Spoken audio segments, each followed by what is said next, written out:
이집트 왕족이 김치찌개에 울컥했다면 믿으시겠어요? 평생을 기사와 경비, 가사도우미의 보호 속에서 살아온 이집트 귀족 여성이 있었습니다. 그리고 몇 년 뒤 그녀의 삶은 완전히 바뀝니다. 그녀는 말합니다. 이집트는 역사로 사람을 끌어들이지만 한국은 사람으로 사람을 끌어들입니다. 자신의 나라가 그리고 자신의 위치가 부끄러워진 이집트의 귀족 여성. 결국 그녀는 놀라운 선택을 하고 마는데요. 도대체 어떤 일이 있었던 걸까요? 대체 무슨 사연인지 지금 바로 비디오를 재생해 보겠습니다. 잠깐 1초밖에 안 걸리는 좋아요 버튼을 눌러주시면요. 비디오가 잘 돌아간대요. 좋아요는 무료잖아요. 안녕하세요. 저는 이집트의 수도 카이로에서 태어나 자란 라이라 하산이라고 합니다. 제 이름만 들으셨을 땐 흔한 중동 여성 이름이라 느끼셨을지 모르겠지만 사실 저는 이집트 내에서도 다소 특이한 배경을 가지고 있습니다. 저희 집안은 대대로 이어져 온 귀족 가문이자 왕실 직계는 아니지만 과거 무함마드 알리 왕조 시절부터 군과 행정을 오가며 나라를 섬겨온 이른바 왕족 출신 가문으로 불리는 집안이었습니다. 저희 집엔 전담 기사인 살림 바크르, 가사도우미 누르 자흐라, 그리고 대문을 지키는 경비원까지 있었습니다. 아침에 일어나면 자흐라 아주머니가 챙겨준 차와 과일이 제 방으로 들어왔고 제가 외출이라도 하면 살림이 직접 차를 몰고 저를 모셔다 주곤 했습니다. 이런 일상이 이집트에선 특권이라기보다 당연함으로 받아들여졌습니다. 저의 아버지 카심 하산은 이집트 정부의 국가 경제 자문을 맡아오신 분입니다. 한때는 재무 관련 부처에서 일하시다가 지금은 국내외 경제전략 자문가로 활동하고 계시죠. 그런 아버지 밑에서 자라다 보니 저 역시 경제에 관심이 많아졌고 아버지와 함께 세계의 시장 흐름이나 각국의 발전 모델에 대해 대화를 나누곤 했습니다. 저는 그런 아버지의 뜻에 따라 경제학을 전공한 뒤 사회생활을 시작했습니다. 어릴 때부터 귀하게 자란 편이었지만 그렇다고 해서 제 삶이 늘 편안하고 만족스럽지만은 않았습니다. 그 고민은 제가 대학교에 진학하면서 더욱 커졌고 결국 저는 제 시야를 넓히기로 결심했습니다. 그때 제게 영향을 준 사람이 바로 아버지 카심 하산이었습니다. 라이라야, 이집트를 진심으로 변화시키고 싶다면 세상을 넓게 보고 배워야 한다. 내가 주목하는 나라가 하나 있다. 바로 한국이야. 아버지는 이미 오랜 시간 전부터 한국에 큰 기대를 걸고 계셨습니다. 무엇보다도 한국은 자원 하나 없이도 교육과 문화, 기술력만으로 전 세계를 놀라게 하는 나라라고 하셨습니다. 그런 아버지의 말씀이 처음에는 그저 낯설었지만 아버지의 말씀을 곰곰이 생각해 보았죠. 아버지의 말씀은 늘 깊이 있고 신중하셨기에 한국 유학이라는 단어는 저에게 현실적인 방향이 되어 주었습니다. 저는 그날 이후 한국이라는 나라를 새롭게 바라보게 되었습니다. 한류 문화는 이미 세계를 뒤흔들고 있었고 작고 자원이 부족한 나라가 어떻게 이렇게 빠른 성장과 글로벌 영향력을 끌어냈는지 궁금하고 또 경이로웠습니다. 그 무렵 저는 한국 유학을 결심하게 되었습니다. 전공은 당연히 아버지를 따라 국제경제학으로 정했고 그리고 마침내 저는 서울에 있는 중앙대학교의 교환학생 프로그램을 통해 한국 유학을 떠날 기회를 얻었습니다. 전공은 아버지를 따라 국제경제학을 선택했죠. 그런데 솔직히 말씀드리자면 카이로 국제공항에서 비행기를 타고 인천공항에 첫 발을 내디딘 순간부터 저는 매 순간 문화 충격을 맞았습니다. 먼저 공항에서 택시를 탔어요. 기사분이 무언가 빠르게 말씀하시는데 아직 서툰 한국어에 당황해서 우물쭈물하고 있었죠. 기사님이 제 모습을 빤히 보더니 말을 최대한 천천히 하면서 묻더군요. 중앙대 어느 캠퍼스예요? 제가 멍하니 있다가 대학교 캠퍼스요 하고 대답했을 때 기사님이 너무 당황하신 표정을 짓던 게 지금도 기억에 남습니다. 기숙사에 도착한 뒤 저는 처음으로 혼자서 방 청소를 시작했는데요. 그 전까지는 제 방을 정리해 본 적이 없었습니다. 이불을 개는 것도 쓰레기를 분리수거하는 것도 심지어 세탁기 작동법도 익숙하지 않았어요. 특히 세탁기 앞에 섰을 땐 빨래를 넣었는데 왜 가만히 있지? 한참을 기다리다 옆방 룸메이트가 와서 뚜껑 닫아야 돌아가요 라고 알려줬을 때 제 얼굴이 얼마나 빨개졌는지 모릅니다. 그렇게 조금씩 적응해 가던 어느 날 제게 진짜 한국을 알려준 친구가 생겼습니다. 그녀의 이름은 윤세린. 같은 학과 학생이자 외국인 유학생 멘토 역할을 맡은 학생이었죠. 처음 만났을 때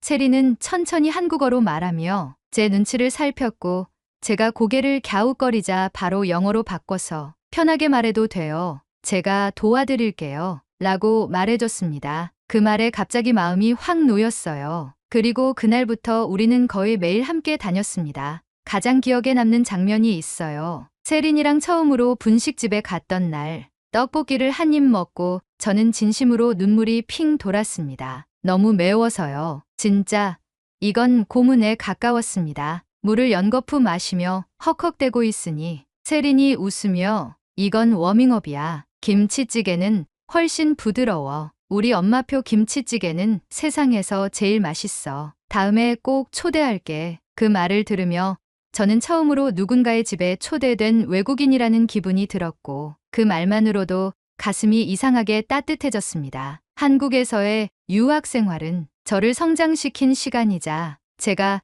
나 스스로로 존재하는 법을 배운 시간이었습니다. 이집트에서는 하산 가문의 딸로 불리던 제가 한국에서는 그냥 한 명의 외국인 학생이자 스스로 살아가는 개인이었습니다. 누구도 저를 특별하게 대하지 않았고 그 덕분에 저는 제 이름 라이라로 살아갈 수 있었죠. 그러다 어느덧 교환학생 기간이 끝났고 저는 다시 카이로로 돌아가 카이로 대학에서 남은 학업을 마무리했습니다. 그리고 졸업 후에는 건설 및 토지 개발 사업을 오랫동안 이끌어온 큰아버지 파이즈 하산의 기업에 들어가게 되었고 실무 경험을 쌓기 시작했죠. 아직은 막내 직원으로 시장 조사나 서류 정리를 주로 맡고 있었지만 어느 프로젝트를 접할 때마다 이건 한국에서는 어떻게 처리했을까 하고 떠올릴 만큼 제 안에는 한국의 시스템과 가치가 자연스럽게 자리 잡고 있었습니다. 그러던 어느 날 잊고 있던 이름 하나가 제 휴대폰 화면에 떴습니다. 윤세린,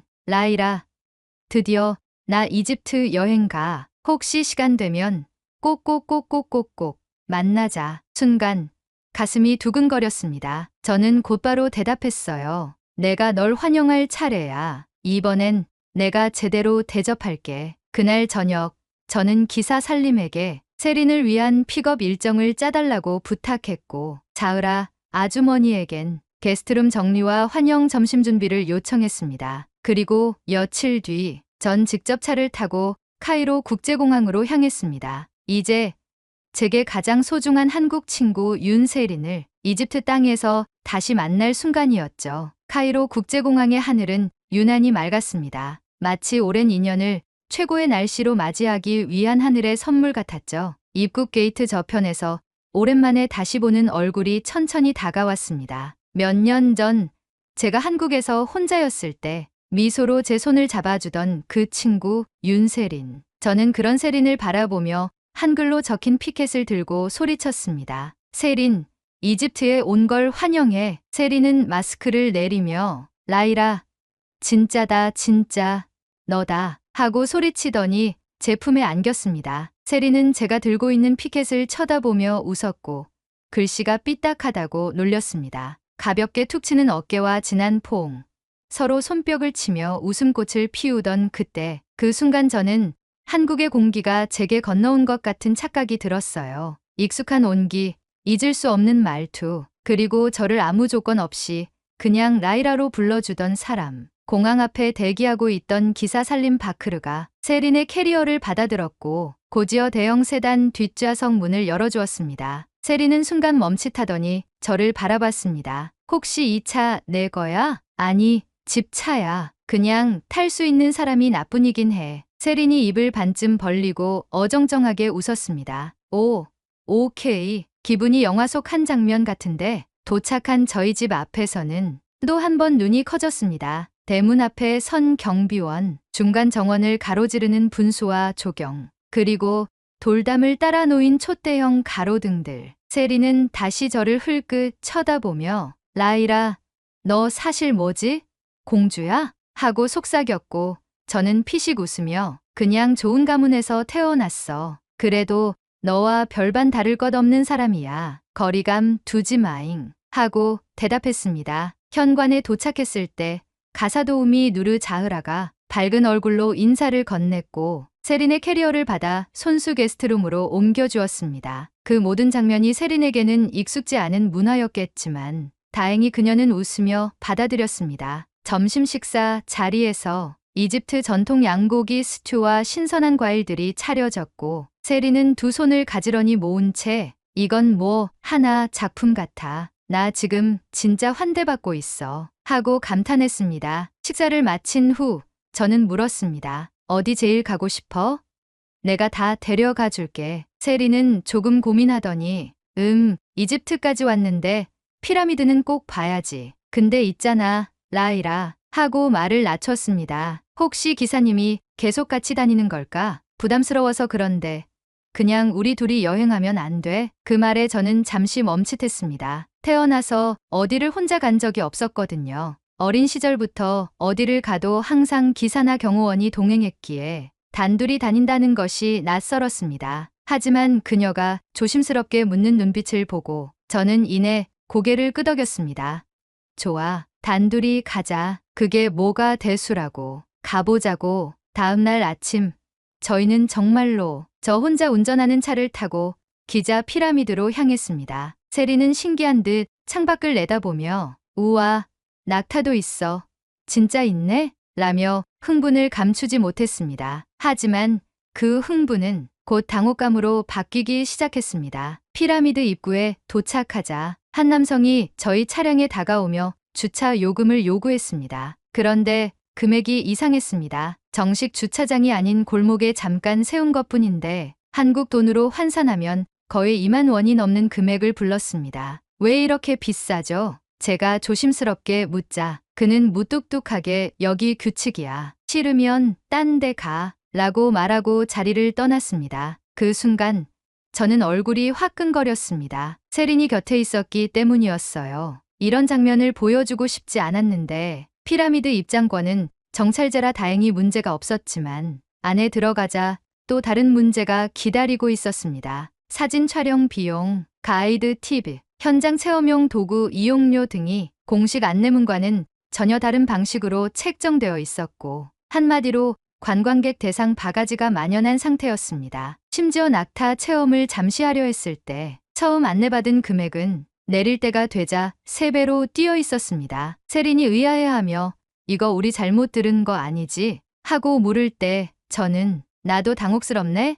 이렇게까지 바가지를 때릴 줄은 상상도 못했어. 하고 대답하는 수밖에 없었습니다. 너무 부끄러웠습니다. 제가 자라온 나라, 외국인을 맞이하는 방식, 그리고 한국에서 느꼈던 정찰제의 신뢰와는 정말 너무도 다른 현실이었습니다. 하지만 놀라운 건 윤세린의 반응이었습니다. 그녀는 오히려 태연하게 웃으며 그래도 낙타는 타봤잖아. 어릴 때부터 동화책에서만 봤는데 완전 색다른 경험이야. 그러더니 입장권 말고도 현장 체험용 도구를 직원에게 직접 사며 이렇게 말했습니다. 이분들도 먹고 살아야지. 여행이라는 게 가끔은 이런 추억이 있어야 오래 남는 거잖아. 그 순간 저는 말할 수 없는 감정에 휩싸였습니다. 그녀의 배려심, 유연함, 그리고 저를 배려해 일부러 아무 말도 하지 않는 배려까지. 제가 한국에서 그녀에게 받은 그 다정함이 이곳 이집트에서도 이어지고 있다는 걸 느꼈습니다. 그날 밤 우리는 작은 현지 식당에서 이집트 전통 디저트인 우무알리를 나눠 먹으며 소박하게 하루를 마무리했습니다. 세린은 창밖으로 보이는 어둑한 피라미드 실루엣을 바라보며 야경 진짜 멋지다 라이라. 고마워. 오늘 하루 정말 특별했어. 하고 말했습니다. 그녀의 말에 저는 고개를 돌려 그녀의 눈을 바라봤습니다. 그리고 속으로 조용히 다짐했어요. 오늘 이런 이집트의 민낯을 부끄러움으로만 끝내선 안 돼. 이건 분명히 바뀌어야 하는 거야. 심각한 문제로 인식하자. 세린의 따뜻한 마음씨로 인해 그녀와 함께하는 이집트 투어는 잘 마무리되었습니다. 세린이 이집트를 떠날 때 저를 꼭 안아주며 정말 행복한 순간이었어 라고 말하는 그녀에게 저도 모르게 감동했습니다. 그녀가 비행기를 타고 떠난 뒤에도 저는 자주 그녀와 연락을 주고받았습니다. 카이로에서의 여행을 계속 얘기하며 잊지 못할 특별한 시간이었다고 말하던 그녀의 문자에 저는 아직도 마음 한구석이 무거웠습니다. 정말 즐거웠을까? 혹시 실망하지는 않았을까? 그로부터 몇 달 뒤 이번에는 제가 세린의 나라 한국을 찾게 되었습니다. 사실 이번 여행은 완전히 개인적인 계획부터 시작이었습니다. 제가 아주 오래전부터 좋아했던 한국의 초울트라 역대급 하이 퀄리티 아티스트 빅뱅의 지드래곤 콘서트가 열린다는 얘기를 듣고 그분을 영접하러 가기로 했습니다. 저는 최초에 개인적으로 콘서트만 즐기고 오려고 했으나 세린이 자꾸 떠올라 그녀와 한국 여행까지 같이 해보려고 했습니다. 저는 세린에게 문자를 했습니다. 제가 한국에 간다고요. 그녀는 문자도 없이 바로 전화를 걸어왔습니다. 뭐? 너 진짜 온다고? 너 한국 오는 거구나. 언제야? 어디로 와? 내가 공항 간다. 그녀의 반응은 그때나 지금이나 똑같이 따뜻했습니다. 저는 지드래곤의 영접과 세린과의 또 다른 즐거운 추억을 위해서 한국으로 향했습니다. 한국에 도착한 날, 인천공항 입국장을 나오자마자 세린이 두 팔을 벌리고 달려왔습니다. 라이라, 진짜 한국 왔네. 그때처럼 반대 상황이네 이제. 서로 껴안고 웃다 보니 그 순간 공항조차 포근한 기분이 들었습니다. 세린의 차를 타고 그녀의 집으로 이동하는 길. 한국의 도로는 정돈되어 있었고 운전자들은 경적을 울리지 않았습니다. 자동차 내비게이션에 따라 조용히 차들이 움직이는 모습을 보며 저는 한국이 여전히 배려와 질서의 나라라는 걸 느꼈습니다. 세린의 집은 서울 외곽의 아파트 단지에 위치해 있었습니다. 도착하자 저는 무심코 말했죠. 이 건물이 로제가 노래에서 말하던 한국의 아파트라는 건물이야. 세린이 빵 터지더니 맞아. 아파트, 노래에 나오는 그 아파트 맞아. 나는 그 아파트에 살고 있어. 하고 웃었습니다. 엘리베이터를 타고 올라가며 저는 순간 머릿속이 복잡해졌습니다. 이집트에서는 엘리베이터를 타는 일이 귀하디 귀한 일은 아니었지만 이토록 깔끔하고 안전한 공동주택 안에서 사생활이 존중되면서도 공공의 질서가 살아있는 구조는 그 어느 나라도 쉽게 갖기 어려운 것 같았습니다. 집에 들어서자 세린의 부모님이 환하게 맞아주셨습니다. 세린의 어머니는 어머, 어서 오렴. 이집트에서 왔다고? 세린이가 이집트 갔을 때 엄청 자랑을 많이 하더라고. 라이라라고 했지? 반가워. 라고 저를 밝은 미소로 맞이해 주었습니다. 라이라, 세린아, 배고프지? 점심 먹자. 한국 음식이 입에 맞을지 모르겠네. 라고 하시며 저를 위해 특별히 김치찌개와 불고기를 준비해 두셨다고 했습니다. 저는 식탁 앞에 앉으며 말했어요. 김치찌개 기억나요? 대학교 다닐 때 세린이가 엄마 김치찌개 칭찬했어요. 그러자 세린의 어머니는 깔깔대며 웃었습니다. 김치찌개를 한 숟가락 떠먹는 순간 그 맛에 눈이 동그래졌습니다. 양념은 진했지만 짜지 않았고 김치의 발효 정도와 국물의 깊이는 학교 앞 분식집 김치찌개와는 비교할 수 없을 정도로 완벽했습니다. 와, 이건 엄마표 맞죠? 세린 어머니가 웃으며 고개를 끄덕이셨고 저는 진심으로 정말 따뜻한 맛이에요. 이게 바로 집밥이군요. 하고 말했습니다. 그렇게 점심을 마친 후 세린과 저는 서울 시내 관광을 시작했습니다. 먼저 경복궁에 갔어요. 매표소에서 직원이 제 여권을 보고는 말했습니다. 이집트에서 오셨네요. 외국인 할인됩니다. 즐거운 여행 되세요. 저는 깜짝 놀랐어요. 피라미드는 외국인이라고 더 받으면 더 받으려 했지 할인을 해주진 않았잖아요. 각종 어메니티에서 바가지를 씌우던 이집트 상인들이 떠오르며 얼굴이 붉어졌습니다. 다음은 인사동으로 향했습니다. 거리는 조용했어요. 이집트 시장처럼 호객 행위도 없고 물건들엔 가격이 다 붙어 있었습니다. 누가 다가오지도 않고 그냥 조용히 구경할 수 있었어요. 너무 편안했죠. 세린이 한국어로 도장을 한번 만들어 보자고 해서 작은 도장 가게에 들어갔어요. 도장을 주문하자 사장님은 제 이름의 발음을 여러 번 확인하며 정성껏 새겨주셨습니다. 그리고 도장을 담을 수 있는 주머니를 함께 주셨습니다. 이건 서비스예요. 거기서 끝이 아니었어요. 한국의 전통 문양이 새겨진 키링도 하나 더 건네주시며 한국 방문 기념으로 하나 드릴게요. 저는 너무 놀랐어요. 이집트였다면 끼어 팔기식으로 돈을 2배, 3배 올리며 더 달라고 했을 거예요. 이렇게까지 무료로 챙겨주는 일은 저를 경악하게 만들었습니다. 도장을 받아 기쁜 마음을 가지고 세린과 한강공원의 라면을 먹는 문화를 즐기러 갔습니다. 세린과 함께 자전거를 타고 한강공원까지 라면을 먹으러 갔어요. 가는 길은 즐거웠지만 생각보다 먼 거리에 조금 힘들었습니다. 잠시 자전거를 세우고 쉬고 있는데 근처에서 음식을 먹고 있던 아주머니 한 분이 제게 생수 한 병을 내밀며 말하셨어요. 자전거 타니 힘들죠?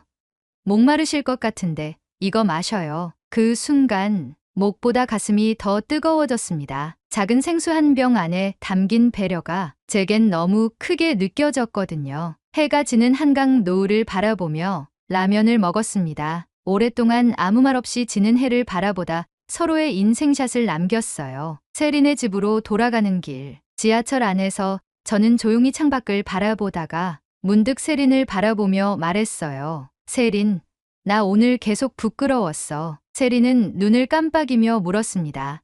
왜? 이집트에서 널 데려갔던 피라미드. 그때의 매너랑 지금 한국의 매너가 너무 달라. 사람을 대하는 태도가 완전히 달라. 정찰제, 환대, 서비스나 너무 부끄러워. 그 말에 세린은 웃으며 제 어깨를 툭 쳤습니다. 너무 깊게 생각하지 마. 문화 차이일 뿐이야. 그리고 말했잖아. 여행은 누구와 함께 하느냐가 중요하다고. 난 너랑 함께한 그 시간이 너무 좋았어. 이집트에서도 여기서도. 그녀의 말에 저는 또 울컥했습니다. 학교 다닐 때 저를 챙겨주던 그녀가 지금도 똑같이 저를 배려하고 있었습니다. 이 사람은 진짜 천사 같은 사람이구나. 마음속으로 그렇게 생각했습니다. 그날 밤 잠잘 준비를 마치고 세린의 방에 누워 천장을 가만히 바라보다 스스로에게 물었습니다. 이집트는 변할 수 있을까? 그 질문이 저를 놓아주지 않았습니다. 그러면서도 희미하게 떠오르는 가능성 하나. 변화를 시작하는 건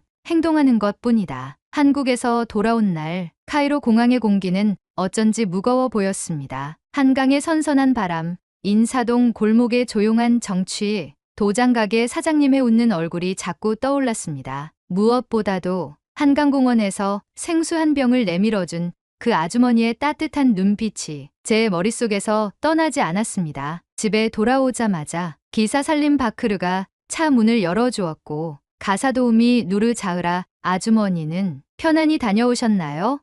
하고 정중히 인사했습니다. 그들의 익숙한 태도가 갑자기 낯설게 느껴졌습니다. 한국에서는 모든 걸 스스로 했는데 이곳에서는 너무 많은 것이 당연히 제공되는 것으로 여겨지고 있었던 겁니다. 며칠 후 아버지 카심 하산과 함께 저녁 식사를 하던 자리에서 저는 조심스럽게 이야기를 꺼냈습니다. 아버지 한국에서 정말 많은 걸 느끼고 왔어요. 아버지는 고개를 끄덕이며 물으셨습니다. 무엇을 가장 인상 깊게 봤느냐? 저는 잠시 망설이다가 솔직히 털어놨습니다. 정찰제요. 관광지에서도 시장에서도 가격이 명확했고 외국인에게도 친절했어요. 심지어 서비스를 더 주기도 했고요. 그게 너무 부러웠어요. 그리고 부끄러웠습니다. 아버지는 스푼을 내려놓으시고 저를 바라보셨습니다. 눈빛이 진지해졌습니다. 관광은 단순한 서비스 산업이 아니란다. 그 나라의 얼굴이자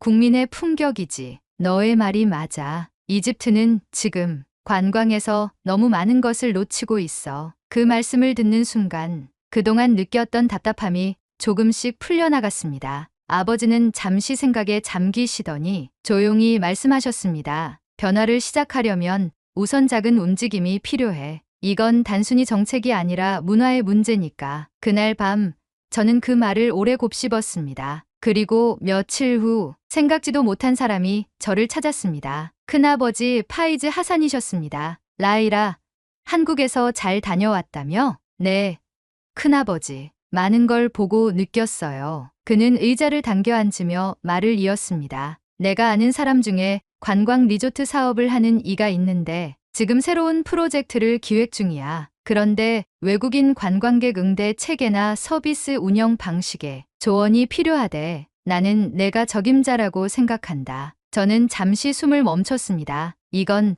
단순한 일자리가 아니라 제가 느낀 것들을 실천으로 옮길 수 있는 기회였습니다. 라이라, 넌 이집트의 현실을 알고 있어. 그리고 한국이라는 좋은 본보기를 직접 경험했잖니. 지금이 기회야. 그 경험을 말로만 남기지 말고 직접 보여줘. 저는 고개를 끄덕였습니다. 네, 해볼게요. 그렇게 저는 첫 보고서를 준비하기 시작했습니다. 관광지 내 정찰제 도입 방안, 외국어 표기 시스템 개선, 관광 종사자 대상 기본 서비스 교육 구성안까지 제가 한국에서 겪었던 소소한 경험들을 이집트식으로 번역하고 해석하며 현실적인 제안으로 정리해 나갔습니다. 보고서를 작성하면서도 자꾸 떠오르는 장면이 있었습니다. 세린과 한강공원에서 자전거를 타던 날 지나치던 아주머니가 건네준 생수 한 병, 작은 마음 하나가 한 나라에 대한 인상을 바꿀 수 있다는 걸 그때 저는 처음으로 배웠습니다. 그리고 이제 그걸 저도 이집트에서 해보고 싶은 겁니다. 누군가 이집트를 처음 방문했을 때 이 나라를 기회로만 여기는 곳이 아니라 따뜻하게 환영하는 곳으로 느끼게 하고 싶어요. 그게 바로 제가 받은 한국의 정을 이집트에 심는 방법이니까요. 이제 저는 더 이상 누군가의 딸, 누군가의 조카로만 머무르지 않기로 했습니다. 한국에서 배운 것을 제 조국에서 꽃 피울 수 있다면 그게 바로 제가 받은 사랑에 대한 가장 진심 어린 대답이 될 테니까요. 오늘의 사연은 여기까지입니다. 오늘 사연에 대한 여러분의 생각을 댓글로 남겨 감동 비디오의 마지막을 장식해주세요. 그리고 오늘의 비디오가 공감이 되신다면 구독, 좋아요 한 번씩 부탁드리겠습니다. 여러분의 댓글 하나하나가 영상을 제작하는데 큰 힘이 됩니다. 다음엔 더 흥미로운 사연으로 여러분을 찾아뵙겠습니다. 시청해주셔서 감사합니다.